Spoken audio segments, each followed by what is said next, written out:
Diamonds in the rough. NFL Draft Diamonds. Time to shine.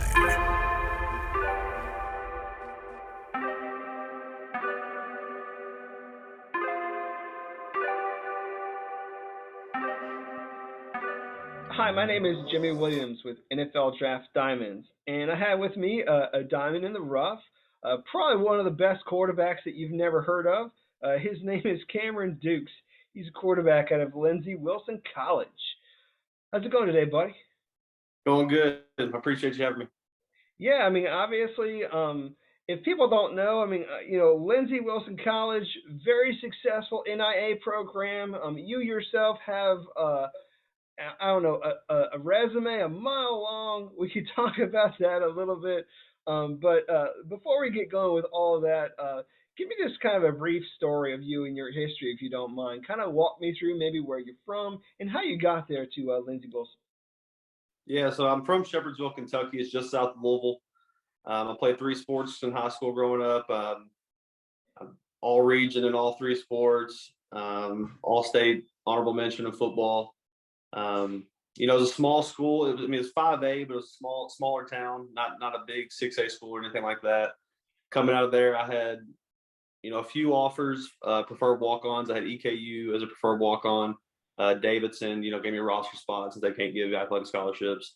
But the best opportunity for me was Lindsey Wilson College. I had stayed in contact with them my junior season all the way until the day I committed to them. I just felt like, the relationship I had there with them, the ability that Coach Oliver had of, producing these quarterbacks back to back and, who was starting for them. I thought that it was a place for me I could go and I could grow.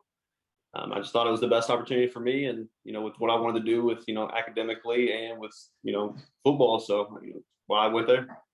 Cool. Tell me just a little bit about Lindsey Wilson College. Where is it at, and really what makes it feel, special to you? Yeah, so they have a saying that they say, LWC is family, and it truly is. On business and everything like that, everybody from professors all the way to the president of the college would get to know you and knows you personally. And I thought that that was a great place to be at. They all push athletics. So for me, my goal has always been to play professional football and have a career in football. When I'm done playing, I want to coach as well. And with the background that Coach Oliver has, I thought that learning from that guy, a great mind in football, a great mentor, great leader. I thought it was somewhere I could definitely go and, pursue my career in football. But, small college, like you said, in Columbia, Kentucky, not many distractions there. I can say that. So if you're going to go to Lindsey Wilson College, it's, you're about your business. And that's, what I pride myself on. So. Nice. So, having yourself a decent career there, obviously, All American several times over. Also, a national champion, which is pretty sweet as well. Having a lot of great memories there for sure. Let's talk about you as a prospect. Obviously, you have a guy, very successful there at in the NAIA. What do you feel separates you as a prospect?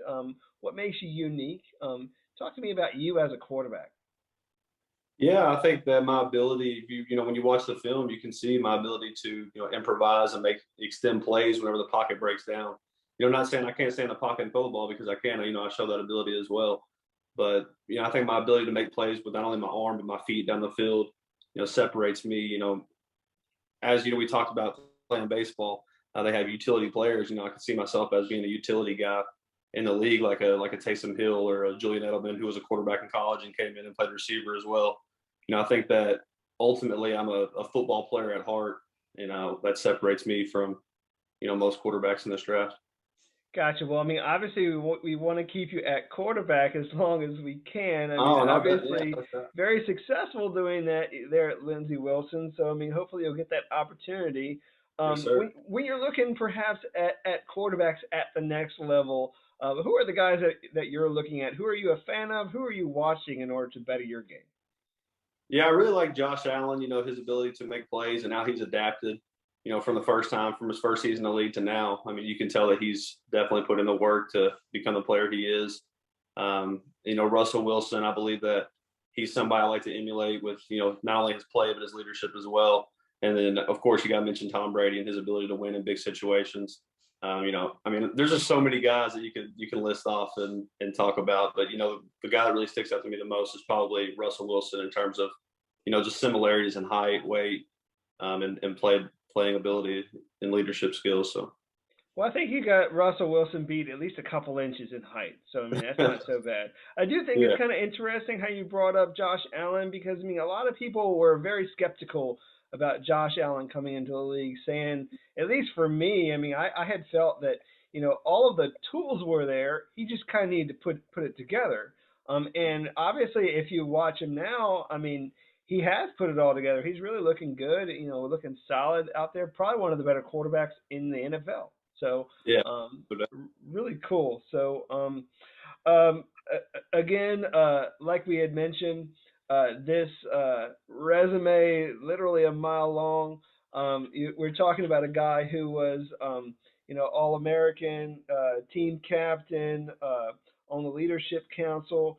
Also, a thing that was on here as well, which I think is kind of interesting, is academic All-American and a finalist for the William V. Campbell Trophy. So, talk to me just a little bit about that and you as in your academics.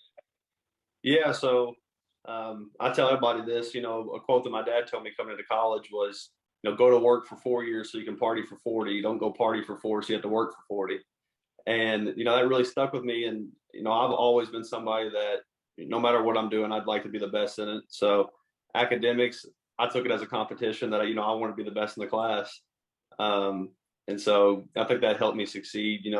Seeing both my parents finish college, they kind of set the bar for me that this is what the expectation is. This is what you and your sister should set out to do. And so I think being named a finalist for that William V. Campbell Trophy, shows the kind of person that I try to be in everything that I do, not only athletically but academically as well. Gotcha. And what's your degree in? Have you graduated already? Yes, sir. I finished both my bachelor's and my master's. So I have a bachelor and an undergrad degree in physical education and health, certified P12, and then also with a master's in business administration. Interesting. So you're out there doing like the teaching thing. So interesting doing that. So obviously, a guy who's willing to be a leader on the field and in the classroom. So let's talk about you as a leader. Obviously, that whole role of quarterback, a lot of people just kind of, I don't know, it just kind of comes with the territory of being a quarterback. But talk to me about you as a leader. So what sort of kind of leader are you? Yeah, I like to be a vocal leader, but at the same time, I like my actions to speak more for me in terms of the kind of leader I like to be. I like to, show people my work ethic and, not just by saying, hey, I'm working, you need to be working as well. I want them to see my work. I don't want to have to sit here and ask somebody else something that I wouldn't do myself. I think that is always a thing that I wanted to do is be able to put my guys in a situation to be successful as well as a quarterback. You see all the greats like Tom Brady, sacrificing stuff so he can get guys there to make them successful as well. And I think that's what ultimately what a quarterback's about is, uplifting the team because, they always want to take the praise, but at the same time, you got to be able to take everything else when things go wrong. And, like that, it's all, honestly, you're an assistant coach, but you're a player. On the field, you got to be able to take control and, be able to have that weight on your shoulders. Yeah, you're either the GOAT, you're either the scapegoat, or you're the greatest guy out there. So that's just kind of how it goes with the quarterback position for sure. So obviously a position where preparation is key. You got to know your opponents, got to get yourself prepped up, for a game. A big part of that is film study. So talk to me about you and maybe perhaps how film study, being in the film room, has really played out. Maybe even giving me an example of perhaps a time where you did something there in the film room, you studied up on an opponent and it really played out. So walk me through that if you don't mind. Yeah, so we knew every week, we're always going to see something different. Being, like you said, a powerhouse in NAIA football, everybody's going to give us their best and scheme us up in any way that they can. Every week I had I guess you'd say, the schedule of what I was going to do in terms of preparation and video. The first thing I would do is go talk to offensive line coach, Coach Damschroeder, and just talk about blitz tendencies, what protections we like that week. I think, to me, the biggest thing for a quarterback that they can do is understand what's going on blocking wise, because you got to be able to know what's loose, what's weak. I mean, it is what it is. You got to know what's hot. And so for me, that was the biggest thing that took my game to the next level in preparation, just knowing exactly the ins and outs of our offensive line, of their schemes, their blocking. And then going forth with that, talking with, my offensive coordinator, who was our head coach, Coach Oliver, always talking about, what tendencies do we see, whether it's linebacker shifts, corner leverage, safety shifts, rolling over top of the linebacker, showing a blitz, anything like that.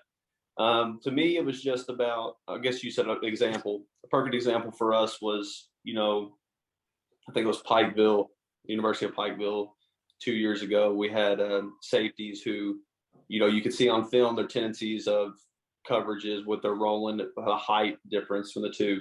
And then, watching the eyes, you can see the tendency of eye watching in their back, in their safety, in their secondary. And so just being able to look those guys off and hit different shots in the field as they, progress downfield. So. Great. I mean, obviously, probably got one over on those Pikeville guys, but No, I'm not trying to throw any shade at those guys. No. It's kind of, if you know Lindsey Wilson football, you probably did. So it's just kind of the way that it is. I mean, like you said, you guys are always in the mix for national titles. You're always up there, one of the best, in the NAIA.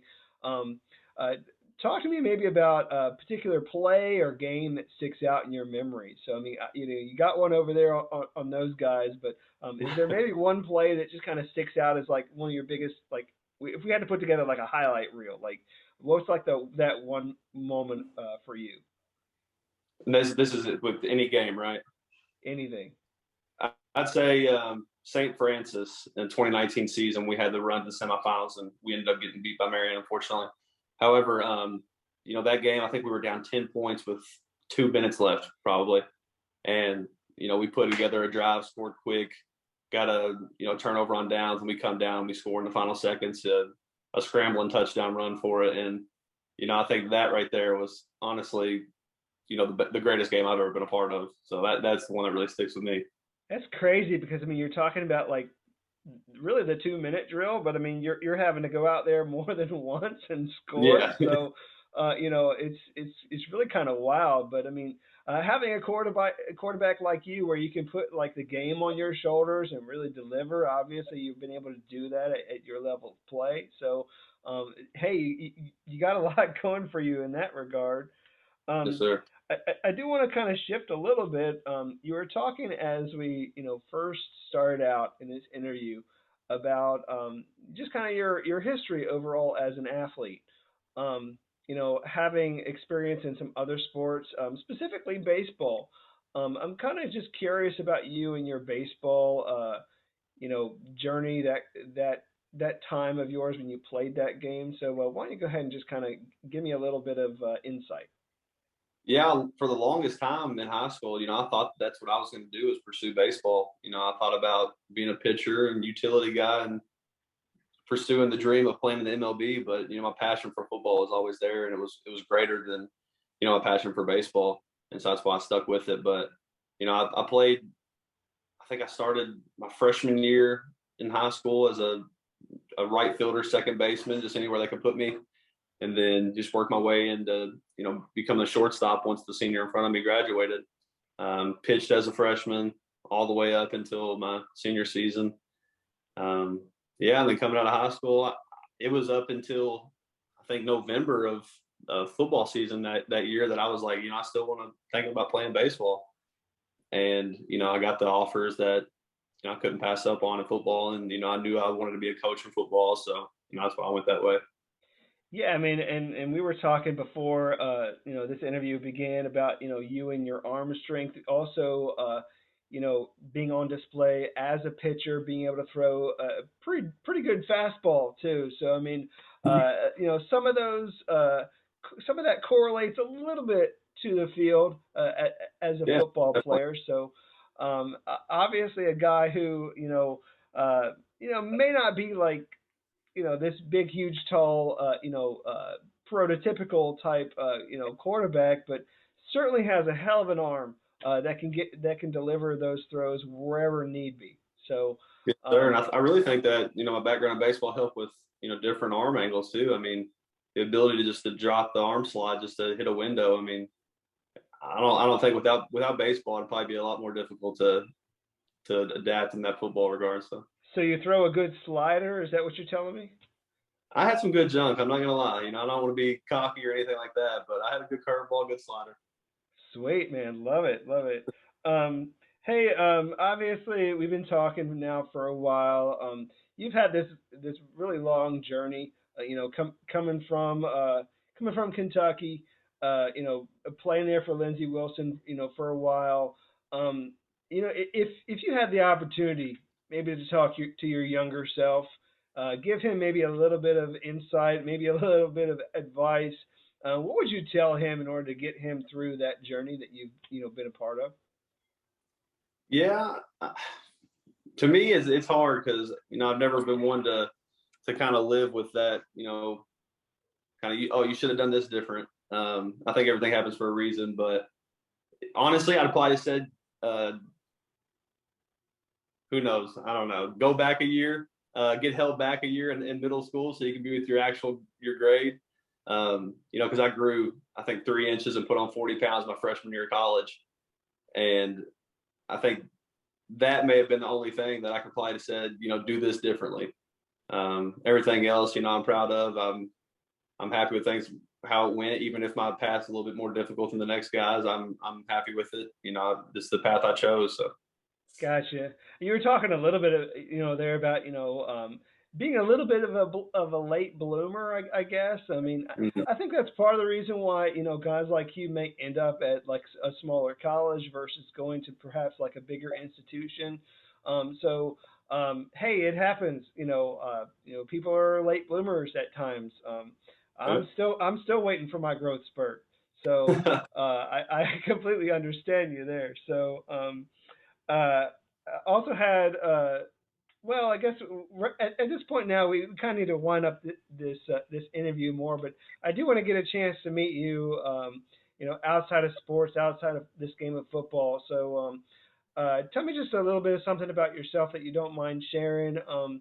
I was just trying to think.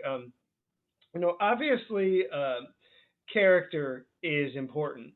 And sometimes overcoming adversity really helps define character. Can you maybe describe a time in your life when you were able to overcome something and really, I guess, come out of that, better person and even like a better athlete? Yeah. So I mean, like we mentioned before, talking a little bit, I had a house fire in 2019 that we lost pretty much everything. At the end of the time, I think I was the person in that family that had the most materialistic belongings because my stuff was at school. But I think it just puts in perspective of what you should really be proud of, and not materialistic things because those can be replaced, but your family, your ability to be able to do things that you love to do. I think that whole entire thing just puts everything in perspective. And that's why, I really don't have a problem with talking about it anymore. Me and my family together, we had our time of, kind of grief over it, but, we moved on. Everything happens for a reason, like I said.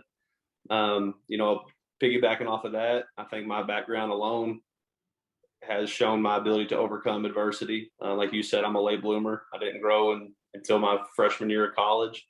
I made the most of that opportunity. I think you can see from, my body of work of what I've done there, and, somebody giving me a chance. Yeah, I mean, they obviously gave you a chance there, and you really took advantage of it and wrote it, and have this resume that's a mile long that you've been able to accomplish there. Anything more about yourself that you want to share? Anything interesting, hobbies or what have you that maybe not everybody knows about you? Something fun. I mean, I love to sing, love to musically. I love doing all that stuff.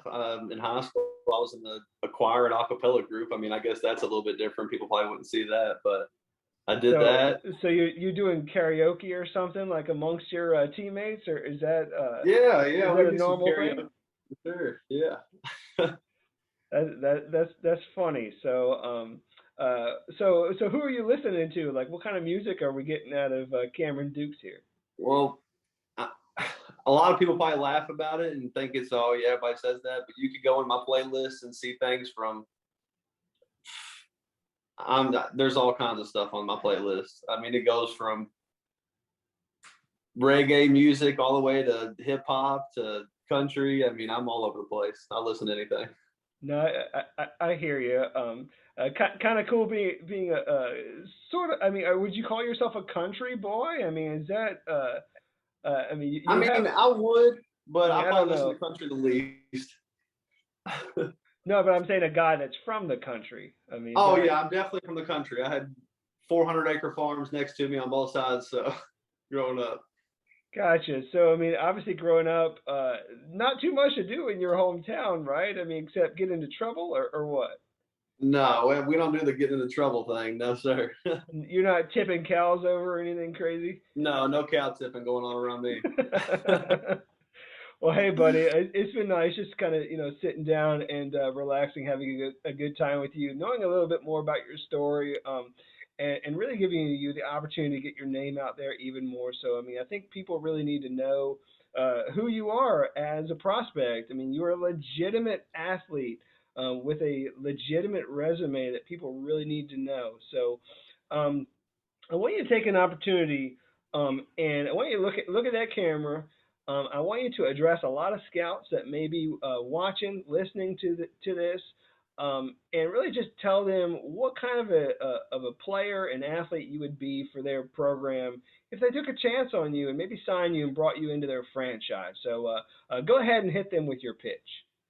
Yeah, I just want everybody to understand that, you know, my resume speaks for itself and what I've done speaks for itself. Just understand what happened when Lindsey Wilson College and Chris Oliver gave an opportunity to me.